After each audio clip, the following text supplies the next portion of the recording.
திருக்குறளை ஓதினால் திருக்குறளை ஓதினால் உயர்வு கிட்டும். உயர்வு கிட்டும்.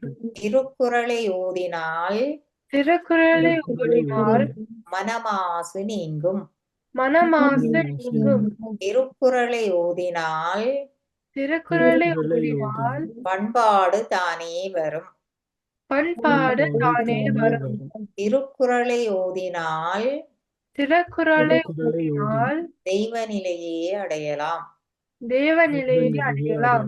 எனவே எனவே வள்ளுவர் வகுத்த வள்ளுவர் வகுத்த அறநெறியில் வாழ்வோம், அறநெறியில் வாழ்வோம், குறள் நெறி போற்றி குறள் நெறி போற்றி குவலயம் காப்போம். குவலயம் காப்போம். உலகம் சமநிலை பெற வேண்டும். உலகம் சமநிலை பெற வேண்டும். உயர்வு தாழ்விலா நிலை வேண்டும். உயர்வு தாழ்விலா நிலை வேண்டும். நிறைவே காணும் மனம் வேண்டும். நிறைவே காணும் மனம் வேண்டும். இறைவா அதை நீ தர வேண்டும். இறைவா அதை நீ தர வேண்டும். ஓம் சாந்தி.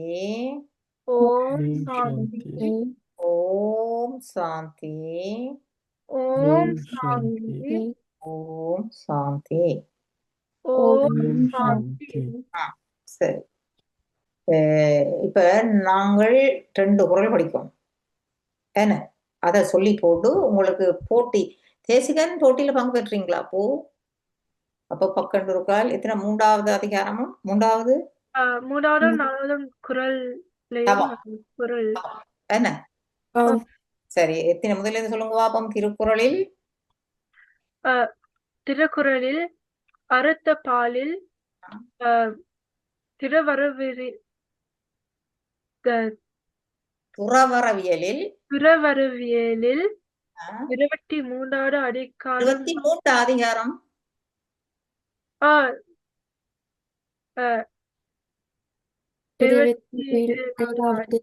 27வது அதிகாரமாகிய தவமிலிருந்து அதிகாரத்திலிருந்து 3ஐயும் 4ஐயும் கூறப்போகின்றோம்.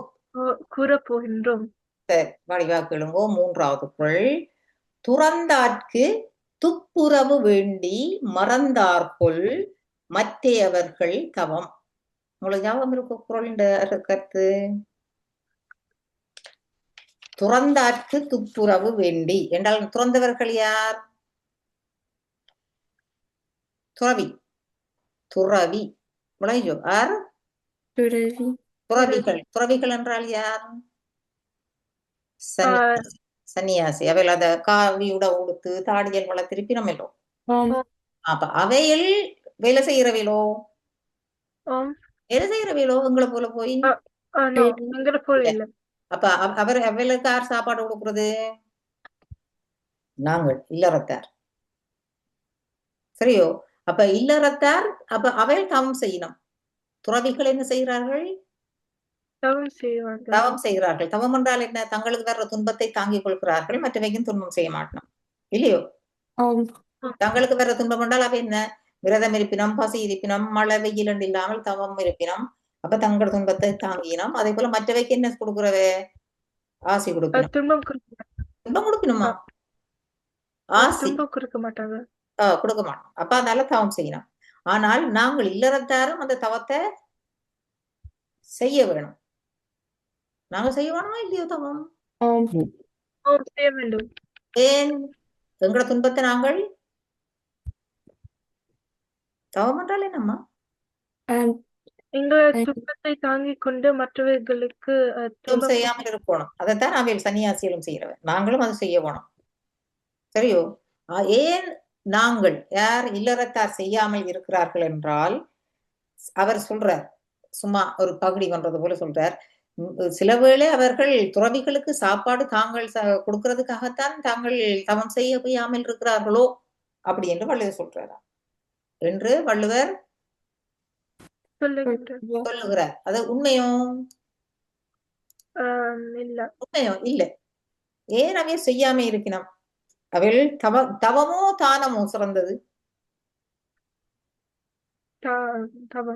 தவம் சிறந்தது.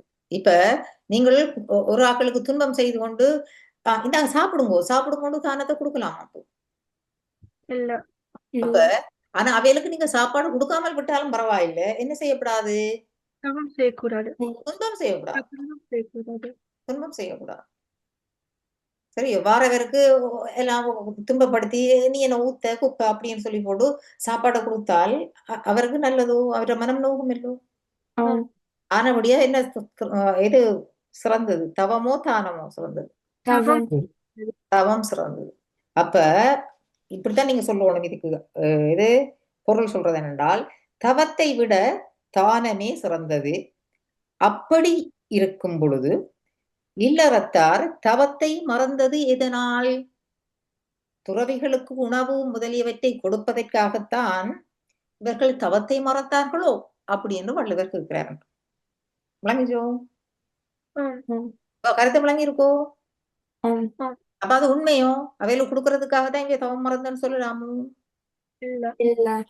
அது ஒரு சாட்டு. அது ஒரு சாட்டு. நீங்கள் அவருக்கு உதவி செய்தீங்களோ செய்யலையோ, நாங்களும் தவம் செய்ய வேணும் என்றதைத்தான் இங்க வலியுறுத்தப்படுது. விளங்கிச்சோ? இது எத்தனையாவது குறள்? மூன்றாவது. மற்றது சொல்லி கேளுங்க வடிவா. எத்தனையாவது குறள்? இப்ப நாலாவது. ஒன்னார் திரளும் உவந்தாரை ஆக்கலும் எண்ணின் தவத்தான் வரும்.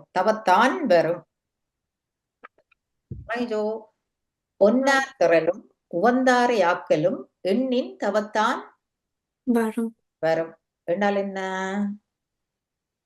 ஒன்னார் திரளும் ஒரு கூடாதாக்களை அவர்களின் கூடாத தீமைகளை அழிக்கவும், அவர்களை நல்லவர்களாக மாற்றவும், நல்லவர்களுக்கு மேலும் மேலும் அவைகளுக்கு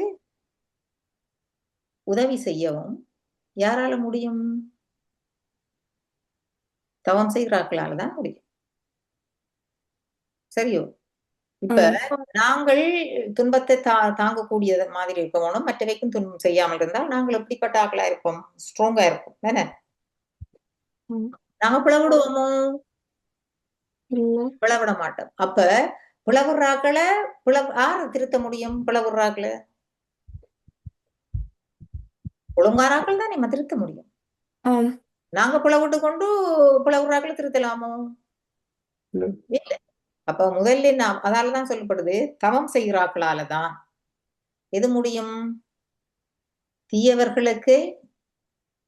தீயவர்களை அடக்கவும், நல்லவர்களுக்கு உதவி செய்து அவர்களை மேலும் முடியும். யாரால முடியும்? தவம் செய்கிறவர்களால மட்டும்தான் அது முடியும். எண்ணின் தவத்தால் வருமென்றால் தவத்தான் வருமென்றால் என்ன? தவம் செய்கிறார்களால மட்டும்தான் தீமை செய்யும் எதிரிகளை அடக்கவும், நன்மை செய்யும் நல்லவர்களை உயர்த்தவும் முடியும். யாரால முடியும்? தவம் செய்கிறவர்களால் மட்டும்தான் முடியும். மெசேஜ்களை பார்த்துக்கொள்ளும். சரியோ? ஒழுங்கா பார்ப்போம். மதுரா அம்மாட்ட கேட்டு சொல்லுங்க. சரியோ? ஜஸ்ட் நீங்கள் அறிவாவது எடுத்துக்கொள்ளலாம் இல்லையோ? ஓகே அம்மா. ஓகே அப்போ நன்றி வணக்கம். நன்றி வணக்கம். நன்றி வணக்கம்.